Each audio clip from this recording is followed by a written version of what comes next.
Hello అండి. ఇవాళ మీకు ఫ్రూట్ సలాడ్ రెసిపీ చూపిస్తాను రండి. ముందుగా ఒక 1 లీటర్ పాలు తీసుకొని బాగా మరిగించాలండి.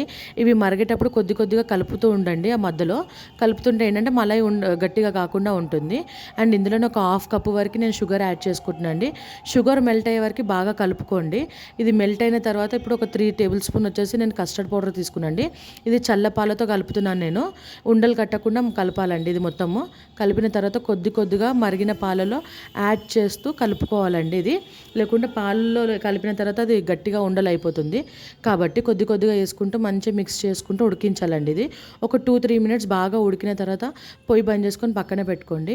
అండ్ ఈ మిశ్రమాన్ని ఒక 1 అవర్ వరకు ఫ్రిడ్జ్లో పెట్టుకోవాలండి. ఫ్రిడ్జ్లో నుంచి తీసిన తర్వాత నాకు ఇలా వచ్చింది. ఇప్పుడు నేను ఫ్రూట్స్ యాడ్ చేసుకుంటున్నాను. నేనైతే బనానా, యాపిల్, పొమోగ్రానైట్ యాడ్ చేస్తున్నాను అండి. మీకు నచ్చితే డ్రై ఫ్రూట్స్ కూడా వేసుకోవచ్చు ఇందులో. అండ్ గ్రేప్స్, పైనాపిల్ అలాంటివి వేసుకోవచ్చు. నేనైతే మా పిల్లలు ఏదైతే తింటారో ఆ ఫ్రూట్స్ యాడ్ చేస్తున్నాను అండి. వాళ్ళు ఎక్కువగా ఫ్రూట్స్ కట్ చేసి ఇస్తే తినరు కాబట్టి నేను మధ్యలో ఎప్పుడైనా ఇది చేసి పెట్టేస్తే ఒక 2 డేస్ వరకు వాళ్ళు ఈజీగా అప్పుడో ఇప్పుడో తినేస్తూ ఉంటారు మధ్యలో. అందుకని నచ్చితే మాత్రం లైక్ అండ్ సబ్స్క్రైబ్.